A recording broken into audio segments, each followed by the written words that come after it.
Assalamualaikum warahmatullahi wabarakatuh, Pak Kun. Waalaikumsalam warahmatullahi wabarakatuh, Bu Betty. Bagaimana kabarnya hari ini, Pak? Alhamdulillah sehat, Ya, luar biasa. Sesuai dengan janji kita kemarin ya, Pak, pada hari ini saya ingin melakukan wawancara kepada Pak Kun terkait dengan pengambilan keputusan berbasis nilai-nilai kebajikan sebagai pemimpin, di mana kan Pak Kun sudah menjadi seorang kepala sekolah yang cukup lama. Jadi nanti saya akan belajar banyak dari panjenengan, ngapunten Pak. Ya. Sebelumnya saya juga mengucapkan terima kasih untuk waktu yang telah diberikan Pak Kun kepada saya, Pak. Ya, kembali. Begini Pak, selama ini bagaimana jenengan dapat mengidentifikasi kasus-kasus yang merupakan dilema etika atau bujukan moral, Pak? Untuk mengidentifikasi kasus tersebut, itu kami bisa mengidentifikasi lewat supervisi kelas, lewat rapat dinas dengan dewan guru. Di sana muncul kasus-kasus seperti itu. Kemudian bagaimana jenengan menjalankan pengambilan keputusan di sekolah Pak Kunarso, terutama untuk kasus-kasus di mana ada dua kepentingan yang sama-sama besar atau sama-sama mengandung nilai-nilai kebajikan, Pak? Jadi setiap keputusan itu pasti ada dampak. Ada dampak yang besar dan ada dampak yang sedang dan ada dampak yang kecil. Jadi ketika kami mengambil keputusan dengan banyak kasus tersebut, kami mengambil yang eksesnya atau dampaknya ringan, kecil. Seperti itu. Yang dampaknya lebih kecil. Jadi jangan ngambil ini ya Pak, dampaknya yang lebih kecil begitu ya. Karena kan pasti ada dampak yang besar gitu ya. Kemudian langkah-langkah atau prosedur seperti apa yang biasa Pak Kunarso lakukan selama ini, Pak? Di dalam mengambil keputusan itu langkah-langkah kami tetap demokrasi, keterbukaan. Kami melibatkan stakeholder sekolah seperti guru kelas, teman-teman guru yang lain. Jadi di samping kami melibatkan dari teman-teman guru, terutama guru kelas yang peserta didiknya ada kasus tersebut, juga kami melibatkan orang tua. Jadi kami melibatkan teman-teman juga, jadi kami terbuka saja apa mengambil jalan demokrasi. Berarti itu nih Pak, Pak Kunarso mengambilnya dengan jalan demokrasi, kemudian keterbukaan, kemudian ada kerjasama antara rekan guru dengan orang tua murid dengan stakeholder lainnya, makan sih Pak. Kemudian hal-hal apa saja yang selama ini jenengan anggap efektif dalam pengambilan keputusan pada kasus-kasus dilema etika ini, Pak? Itu tadi yang lebih efektif, kami melibatkan stakeholder sekolah, melibatkan wali murid, orang tua siswa. Jadi kami tidak mengabaikan teman-teman, tetap dari guru kelasnya kami aja berbicara tentang masalah. Jadi tadi sekali lagi saya pakai sistem demokrasi dan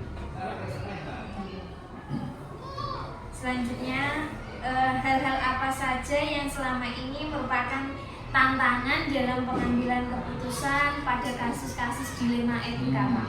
Masa kasus dilema etika ini tantangannya bagi anak yang mengalami keterlambatan belajar, sehingga nilainya itu untuk mencapai standar KKM susah. Jadi kalau anak ini tidak, ketika saat kenaikan kelas, anaknya sebenarnya ya belum layak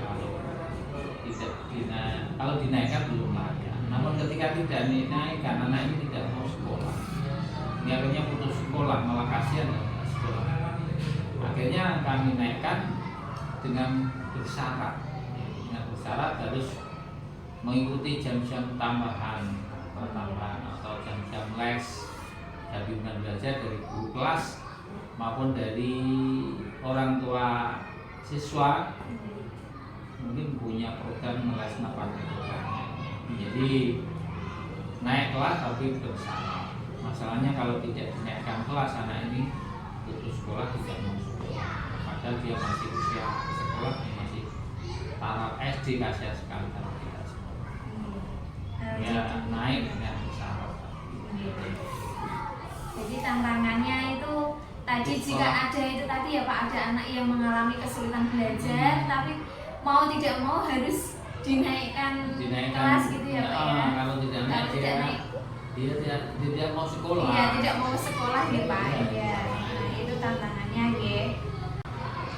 Kemudian pertanyaan selanjutnya yang ingin saya tanyakan kepada Pak Kunarso, apakah Pak Kun memiliki sebuah tata kala atau jadwal tertentu mungkin dalam sebuah penyelesaian kasus-kasus dilema etika ini?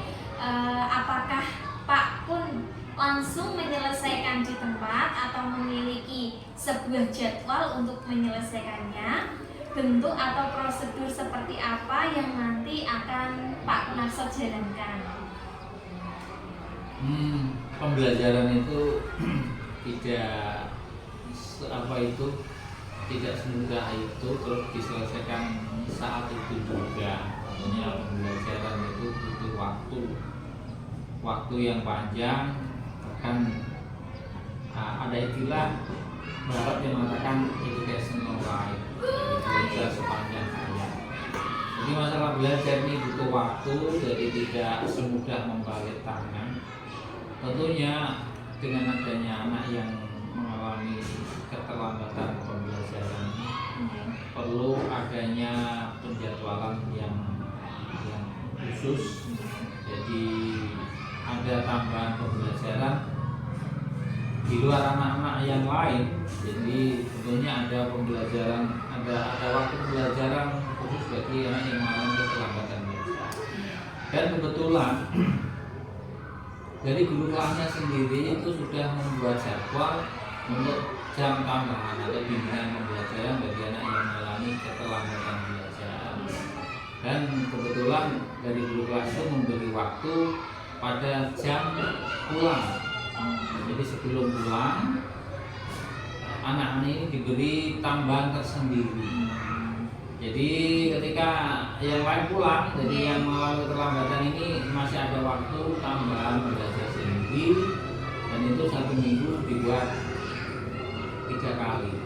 Dibuat 3 kali jam tambahan pembelajaran itu, sehingga dengan adanya bimbingan belajar ini kami lihat ada perubahan, ada perkembangan yang cukup bagus, sehingga lambat laun anak ini bisa mengejar ketinggalan dengan teman-teman yang lain. Orang tua siswa ini kami panggil bahwa anaknya ini belajarnya begini itu perhatian. Jadi kalau bisa ya di lesno lah di luar sekolah ini. Tapi ternyata dari orang tua itu minta dapat dilesi di sekolah aja. Nah, ternyata di sini dari sekolahnya berikan porsi belajarnya banyak yang cukup bagus. Seperti itu Bu Betty. Jadi itu ya Pak ya, dari sekolah sendiri itu tadi menjalankan program di mana anak-anak yang mengalami kesulitan belajar diberikan tambahan jam pelajaran di luar jam KBM bersama guru kelasnya masing-masing atau nggih. Dan terutama juga kepada Ibu Betty yang CGP ini juga berperan juga di dalam membantu anak-anak yang mengalami keterlambatan belajar. Ya, jadi saling mendukung. Jadi suasana bagus, kondusif, anak-anak senang, enjoy, sehingga belajar kalau di awal dengan riang dan senang. Nanti juga anak-anak itu ya Pak ya senang belajar. Jadi anak itu mudah masuk dengan pembelajaran. Beda kalau gurunya galak, tertekan, anak yang kangelan belajar malah tambah sulit, malah tambah lagi. Iya. Karena ini paling pintar dari guru-gurunya, pintar mengambil hati sehingga bisa dengan enjoy bisa belajar dengan baik. Seperti itu. Iya, Pak. Kemudian adakah seseorang atau faktor-faktor apa yang selama ini mempermudah atau membantu Pak Kunarso dalam pengambilan keputusan, terutama dalam kasus-kasus dilema etika seperti ini, Pak? Ya, banyak yang juga terutama dari teman-teman guru. Ini proaktif. Jadi ketika ada anak yang memiliki pembelajaran belajar ini proaktif memberikan jam-jam tambahan. Dari wali murid juga, dari sekolah juga. Jadi ada dukungan yang bagus demi kemajuan dan perkembangan yang ada di Akhirat Pemuda 2 ini. Jadi ada kerjasama terbuka, demokratis. Inilah yang menjadikan ini dukungan kami bisa saling kerjasama yang baik. Jadi adanya kolaborasi ya Pak, antara kepala sekolah, rekan guru, kemudian ketua murid, dan stakeholder lainnya lagi. Kemudian pertanyaan terakhir yang ingin saya tanyakan kepada Pak Kunarso, dari semua hal yang telah disampaikan, pembelajaran apa yang dapat Pak Kunarso petik dari pengalamannya Pak Kun dalam mengambil keputusan dilema etika, Pak? Ya, ini memang tantangan bagi guru itu ya, memang guru memang dituntut untuk sabar. Jadi pengalaman dengan adanya dilema etika ini memang ya kalau nggak sabar ini guru pasti ngamuk, marah. Loh, maka di situ dibutuhkan kesabaran, ketelatenan, sehingga karena anak itu punya kekurangan dan kelebihan masing-masing, jadi tidak bisa tidak bisa disamaratakan karena perbedaan kekurangan dan kelebihan, maka guru harus bisa menelan ngopeni seperti itu, bisa istilahnya ada pembelajaran diferensial. Jadi bagaimana menghadapi anak yang malah kelelahan belajar, dengan anak yang sedang aja, dengan anak yang cepat menangkap pelajaran, jadi harus sabar, itu bisa menerapkan pendekatan yang berbeda-beda. Jadi jangan disamaratakan seperti anak pintar semua. Dan juga untuk anak yang kurang perlu adanya perhatian yang lebih intensif. Jadi jangan dan ketelatenan, jadi jangan diabaikan. Dan kalau memang itu bisa merasakan seperti itu adalah pahala yang besar dari kita sebagai guru, tidak hanya mengejar upah dan mengejar gaji, dan yang penting bisa meningkatkan anak, bisa menebarkan ilmu, sehingga ilmu itu bisa dalam anak, bisa diamalkan pada kesempatan itu. Ada bagi guru ada satu rasa kepuasan tersendiri, tidak hanya sekedar mencari gaji, mencari upah, tapi ketika kita menebarkan ilmu pengetahuan dan anak bisa mengamalkan, bisa menyerap dengan baik, itu ada kepuasan tersendiri.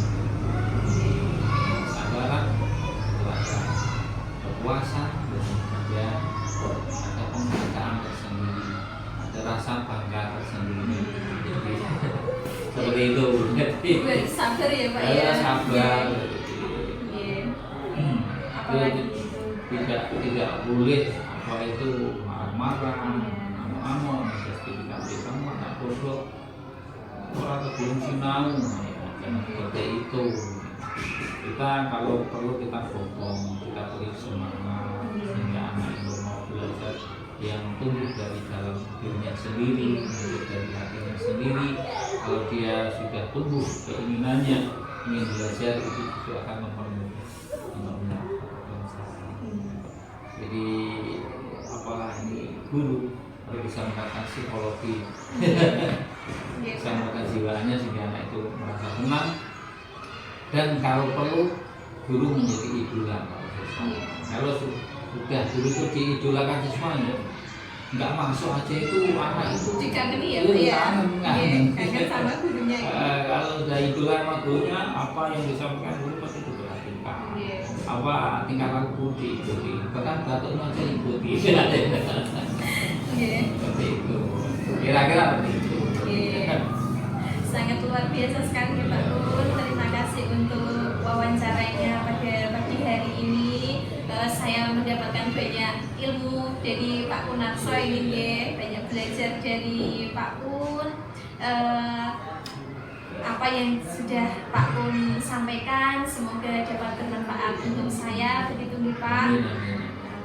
Sebelumnya saya mengucapkan terima kasih karena sudah memberikan kesempatan kepada saya dalam melakukan kegiatan wawancara ini terkait dengan tugas demonstrasi kontekstual saya di Pak pada modul 3.1. Terima kasih Pak. Ya, terima kasih kembali berarti bermanfaat. Amin. Berhasil dengan baik. Oke Pak, saya akhiri dulu wawancara pada pagi hari ini. Assalamualaikum warahmatullahi wabarakatuh Pak. Waalaikumsalam.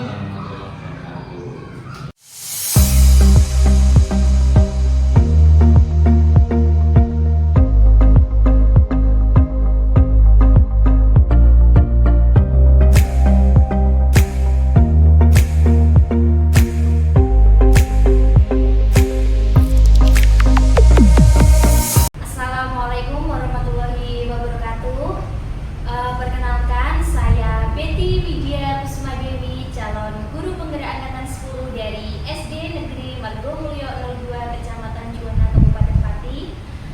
Di sini saya akan melaksanakan tugas demonstrasi kontekstual pada modul 3.1 terkait dengan pengambilan keputusan berbasis nilai-nilai kebajikan sebagai pemimpin. Di sini saya tidak sendiri. Saya ditemani oleh Bapak Maulidi Nur Seha sebagai Kepala Sekolah SD Negeri Benda. Tujuan saya ke sini, saya akan melaksanakan wawancara terkait pengambilan keputusan berbasis nilai-nilai kebajikan sebagai pemimpin kepada Bapak Maulidi Nur Seha. Assalamualaikum warahmatullahi wabarakatuh, Pak Seha. Waalaikumsalam warahmatullahi wabarakatuh. Selamat siang, Pak. Selamat siang, Ibu. Sesuai janji kita kemarin ya Pak, pada kesempatan siang hari ini saya ingin menanyakan beberapa pertanyaan terkait dengan pengambilan keputusan berbasis nilai-nilai kebajikan sebagai pemimpin. Untuk pertanyaan yang pertama, selama ini bagaimana Pak Seka dapat mengidentifikasi kasus-kasus yang merupakan dilema etika atau rujukan moral, Pak? Baik, terima kasih. Kita ketahui bahwa dilema etika itu dimana ketika kita dihadapkan oleh dua permasalahan yang dimana dalam permasalahan itu masing-masing memiliki nilai benar dan benar. Apabila kita mengambil salah satu keputusan nyata itu juga dianggap benar bagi kita. Sedangkan rujukan moral itu bernilai benar dan salah. Kalau pengambilan keputusan berkaitan dengan rujukan moral itu lebih mudah berbeda karena kita akan melihat dari sisi kebenarannya. Nah, untuk mengidentifikasi dua permasalahan tersebut biasanya saya melihat jangka panjangnya, apakah dari dua permasalahan itu memiliki efek atau akibat di mana ketika saya mengambil keputusan itu bernilai benar ataukah bernilai salah. Tentunya dalam pengambilan keputusan itu ada beberapa timbangan dan prioritas yang harus saya tentukan. Selanjutnya Pak, selama ini bagaimana jenengan menjalankan pengambilan keputusan di sekolah jenengan, terutama di SD Negeri Medan ini, terutama untuk kasus-kasus di mana ada dua kepentingan yang sama-sama benar atau sama-sama mengandung nilai kebajikan, Pak? Baik, dalam pengambilan keputusan berkaitan dengan dua permasalahan tersebut, biasanya saya akan menarik jauh ke belakang. Apakah dari permasalahan tersebut kita identifikasi apa yang menjadi faktornya, kemudian kalau kita mengambil keputusan apa yang menjadi dampaknya, terutama ketika kita mengambil keputusan itu kita mengambil dampak yang seminimalisir mungkin gitu. Jadi ketika kita mengambil keputusan tidak merembet panjang, atau kalau mengambil salah keputusannya dampaknya akan menjadi besar. Berarti jenengan mengambil suatu keputusan dengan benar-benar meminimalisir dampaknya begitu ya Pak ya, dan dampak yang sangat minim sekali. Selanjutnya Pak, langkah-langkah atau prosedur seperti apa yang biasa jenengan lakukan selama ini Pak? Baik, ketika kita dihadapkan oleh sebuah permasalahan, tentunya kita tidak serta-merta langsung mengambil keputusan untuk menyelesaikan masalah tersebut. Biasanya yang saya lakukan adalah mengidentifikasi. Yang pertama, apakah yang menjadi sumber dari masalah tersebut. Ketika kita sudah mengetahui sumbernya, yang kedua, kita bisa berkomunikasi dengan beberapa pihak yang kita anggap lebih senior, yang lebih pengalaman, untuk memberikan pertimbangan-pertimbangan yang nantinya akan dijadikan kepada saya untuk pertimbangan mengambil keputusan. Yang ketiga, setelah itu semua saya dapatkan, saya biasanya mengadakan rapat atau mengadakan komunikasi dengan beberapa pihak terkait agar tadi keputusan yang saya ambil itu tidak ada yang pihak yang dirugikan, sehingga permasalahan yang tadi muncul dapat diselesaikan. Selanjutnya, untuk hal-hal apa saja yang selama ini panjenengan anggap efektif dalam pengambilan kasus-kasus, terutama dalam dilema etika ini Pak? Hal-hal yang dianggap efektif itu tadi yang pertama yaitu komunikasi. Tanpa kita komunikasi, kita tidak akan mengetahui informasi berkaitan dengan apa sumber masalahnya, kemudian apa saja yang pihak terkait dari masalah tersebut, dan bagaimana kita dapat mengambil keputusan yang bijak dan baik. Kalau dari komunikasi itu sudah tidak kita lakukan, kita akan buta informasi. Dari buta informasi tentunya kebijakan kemudian keputusan yang kita ambil itu berdampaknya pasti ke jalan yang salah. Oh, berarti Pak Seha ini melakukan komunikasi secara efektif begitu ya Pak Ge? Iya.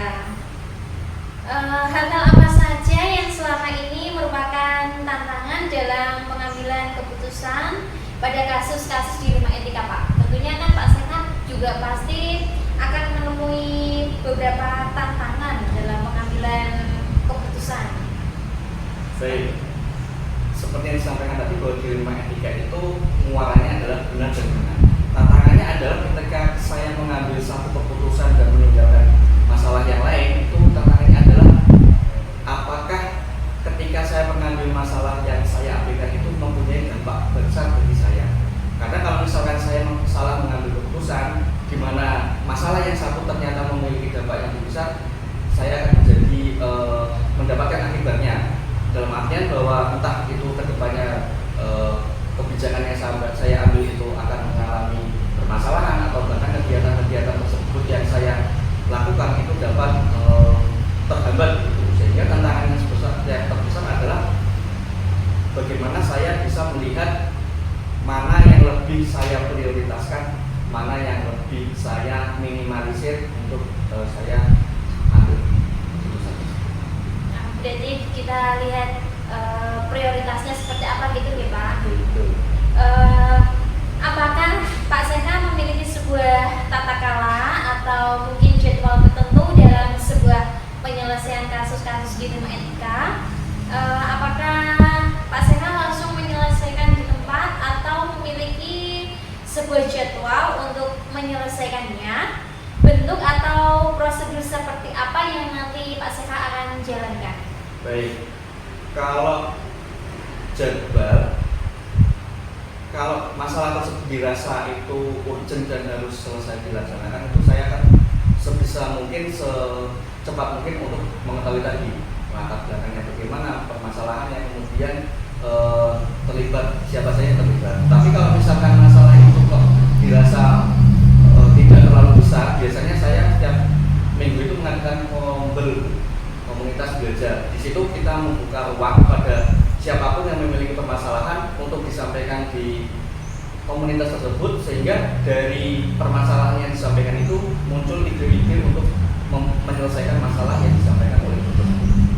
Tentunya saya juga menyampaikan di forum tersebut, sehingga banyak masukan-masukan ide-ide di mana saya bisa mengambilnya untuk jadi pertimbangan dalam pengambilan keputusan.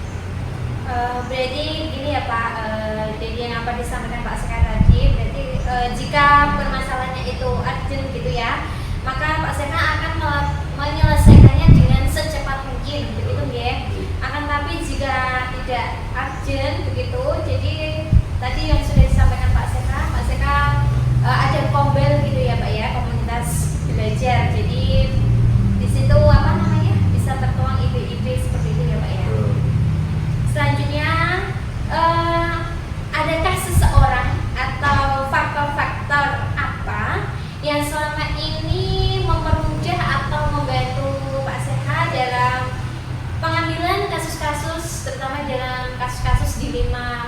etika ini Pak? Baik, kalau pertanyaan yang berkaitan dengan seseorang atau siapa yang menjadi pertimbangan, yaitu saya biasanya berkomunikasi dengan guru senior. Di sini itu alhamdulillah ada beberapa guru senior yang memang mengetahui seluk-beluk bagaimana etika dan sebagainya, sehingga ketika saya dihadapkan oleh dilema etika, dua permasalahan yang sama-sama benar, biasanya saya berkomunikasi. Lagi-lagi komunikasi yang saya prioritaskan, karena dari komunikasi dari beliau-beliau yang guru senior itu dengan pengalamannya, kemudian dengan wawasannya, saya mendapatkan banyak masukan, banyak ilmu, sehingga dari situ menjadikan tadi pertimbangan saya untuk mengambil keputusan. Jadi Pak Sehat di sini melakukan komunikasi secara efektif begitu ya Pak, terutama dengan guru-guru yang sudah senior yang mungkin sudah mengetahui seluk-beluk dari SD Binder ini ya. Pertanyaan terakhir yang ingin saya tanyakan kepada Pak Sehat, dari semua hal yang telah disampaikan, pembelajaran apa yang dapat Pak Sehat petik dari pengalamannya Pak Sehat terkait dengan pengambilan keputusan dilema etika ini Pak? Baik, pelajaran yang saya dapat petik selama saya mengambil keputusan dilema etika itu yang pertama adalah kita perlu adanya kolaborasi, karena kita tahu bahwa kita tidak bisa hidup sendiri, kita butuh orang lain, kita butuh masukan, kita butuh bimbingan. Kemudian yang kedua, komunikasi ini penting untuk kita mendapatkan informasi, mendapatkan ide, entah itu dari guru atau kepala sekolah lebih senior atau bahkan komite atau bahkan siswa. Komunikasi itu sangat penting. Yang ketiga adalah kita harus mengetahui apa latar belakang atau faktor yang menjadi permasalahan tersebut. Dari ketiga itu, ketika kita lakukan dengan baik, insya Allah apa yang menjadikan keputusan dalam pengambilan keputusan dilema etika itu dapat baik juga nanti dampaknya. Berarti itu ya Pak, adanya kolaborasi, kemudian adanya komunikasi, kemudian juga mengetahui latar belakang apa permasalahan itu, begitu ya Pak. Terima kasih Pak Sehat atas wawancaranya pada siang hari ini. Semoga nanti apa yang disampaikan Pak Sehat menjadi manfaat untuk saya, begitu ya, dan juga bisa bermanfaat bagi banyak orang, begitu ya Pak Sehat ya. Ya. Terima kasih Pak Sehat untuk waktunya. Semoga kegiatannya dapat berjalan dengan lancar. Amin. Semoga apa yang didapatkan melalui kegiatan program ini juga dapat bermanfaat dan dapat dikembangkan bagi guru di Amin. Saya akhiri dulu ya Pak. Assalamualaikum warahmatullahi wabarakatuh. Waalaikumsalam warahmatullahi wabarakatuh.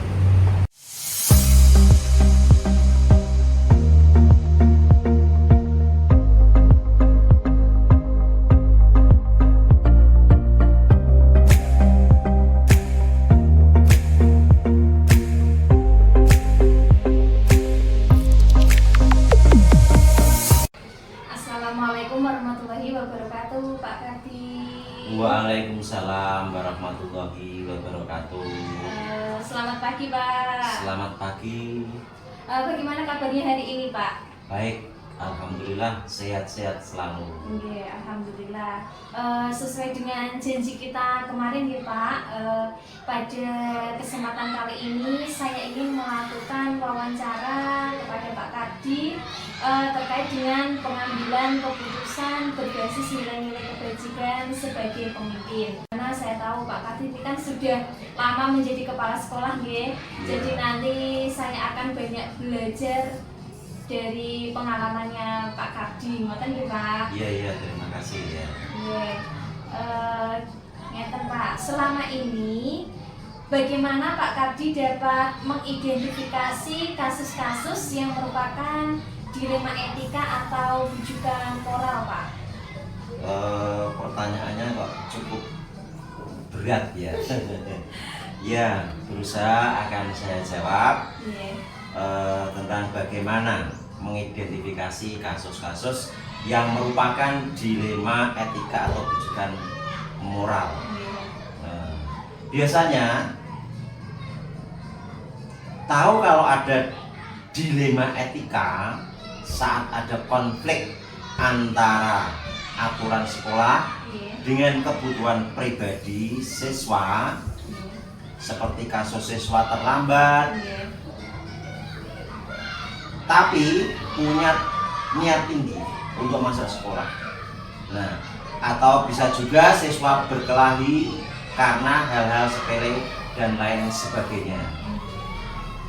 Jadi seperti itu ya Pak ya. Jadi ada siswa yang terlambat datang ke sekolah tapi dia tetap masuk sekolah karena Punya niat dia untuk punya masuk niat sekolah, untuk iya. masuk sekolah.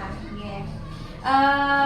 Selama ini bagaimana Pak Kardi menjalankan pengambilan keputusan di sekolahnya Pak Kardi, terutama untuk kasus-kasus dilema di mana ada juga kepentingan yang sama-sama benar atau sama-sama mengandung nilai kebajikan, Pak?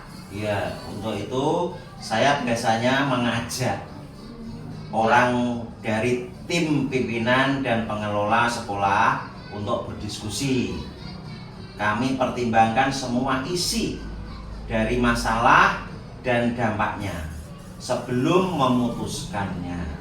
Kami berusaha mencapai kesepakatan bersama yang adil untuk semua pihak. Begitu. Berarti itu ya Pak, mengajak orang atau tim pimpinan, kemudian nanti diambil keputusan atau kesepakatan bersama. Kesepakatan bersama, ya.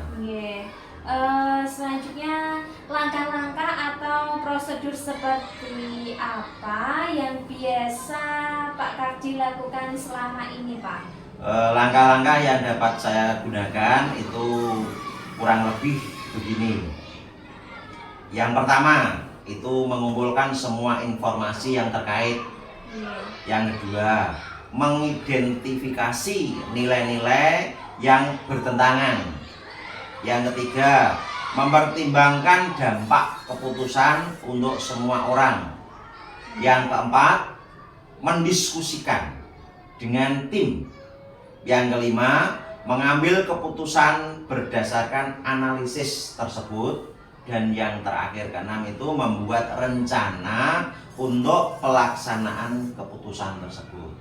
Itu ya. Jadi tadi dari apa yang sudah saya tangkap dari Pak Kardi tadi ada 6 langkah atau prosedur yang biasa Pak Kardi lakukan, waktu ya Pak? Iya, kurang lebihnya begitu. Hal-hal apa saja yang selama ini panjenengan anggap efektif dalam pengambilan keputusan pada kasus-kasus dilema etika ini, Pak? Yang paling penting, yang paling efektif adalah melibatkan berbagai orang dalam proses keputusan. Berkomunikasi dengan jelas dan transparan dalam membuat keputusan. Dan juga mengikuti prosedur yang sudah ada dan memastikan keputusan sesuai dengan prinsip aturan di sekolah dan etika yang memanusiakan atau kemanusiaan. Begitu ya. Berarti tadi melibatkan orang dalam mengambil berbagai keputusan ya Pak. Yeah. Kemudian Pak Kardi juga berkolaborasi seperti itu nggih. Betul sekali. Nggih.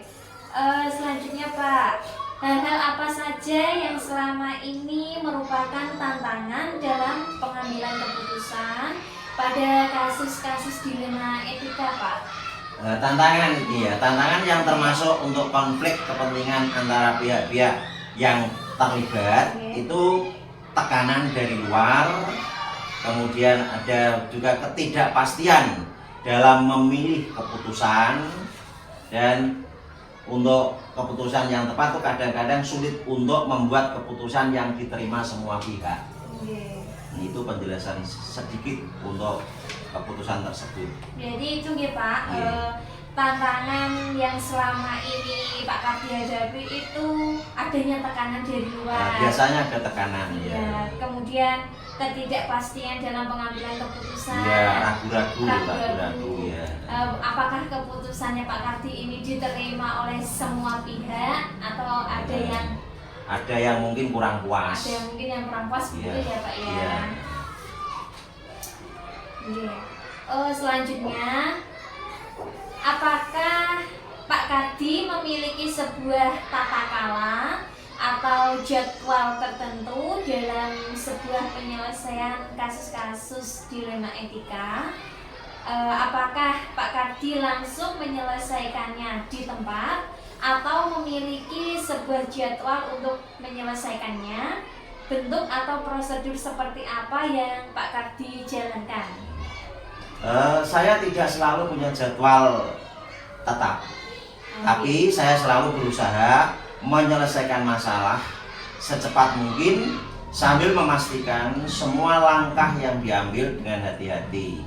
Biasanya saya membuat rencana dan memberikan tenggang waktu untuk setiap langkah, tetapi tetap fleksibel jika situasinya berubah. Jadi ini tidak paten. Ya, ya. Berarti itu ya Pak, tidak selalu punya jadwal tertentu Ya, mungkin ya, ya. dalam pengambilan. Menyesuaikan. Iya. Kemudian apa tadi? Pak Kardi juga berhati-hati juga dalam pengambilan keputusan karena Sangat berhati-hati sekali ya.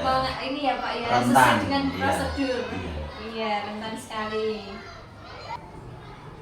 Selanjutnya untuk pertanyaan yang ingin saya tanyakan kepada Pak Kardi nih, adakah seseorang atau faktor-faktor apa yang selama ini mempermudah atau membantu Pak Kardi dalam pengambilan kasus-kasus dilema etika ini, Pak? Faktor-faktor yang mempermudah ya Iya. dalam mengambil keputusan untuk faktor dilema etika. Iya. Nah, itu yang bisa mempermudah biasanya adalah adanya dukungan Iya. dari tim yang selalu kompak Iya. dan memiliki pedoman etika yang jelas, sangat membantu sekali. Iya. Terkadang juga saya juga melibatkan konsultan, ini dari pihak luar ya, Iya. atau mediator Iya. yang ada di luar sana yang saya anggap profesional, yang diperlukan untuk mendapatkan pandangan atau pengetahuan tambahan Oh, tentang adanya penyelesaian kasus-kasus yang berkaitan dengan dilema etika itu. Kemudian lagi adanya dukungan dan keterlibatan seluruh warga sekolah juga memudahkan proses untuk memberi keputusan dalam dilema etika tersebut. Itu yang dapat saya sampaikan, dan mungkin masih banyak lagi tentang apa yang kaitannya dengan faktor yang mempermudah untuk memberi keputusan dilema etika ini. Namun hanya itu mungkin yang dapat digunakan di SD Margomulyo 1. ini, Pak. Ya, tetapi seandainya ada masukan-masukan selalu saya pertimbangkan. Karena apa? Karena itu nanti bisa memberi kepuasan kepada semua pihak termasuk yang terlibat dalam masalah tersebut. Iya. Sangat luar biasa sekali ya Pak Kardi. Iya. Selanjutnya nih Pak, pertanyaan terakhir yang ingin saya tanyakan kepada Pak Kardi. Dari semua hal yang telah disampaikan, pembelajaran apa yang dapat Pak Kardi petik dari pengalamannya Pak Kardi dalam pengambilan keputusan terkait dengan dilema etika ini, Pak? Ini pembelajaran yang dapat dipetik dalam pengalaman untuk memberi keputusan tentang dilema etika. Itu bahwa keterbukaan dan komunikasi itu sangat penting dalam pengambilan keputusan.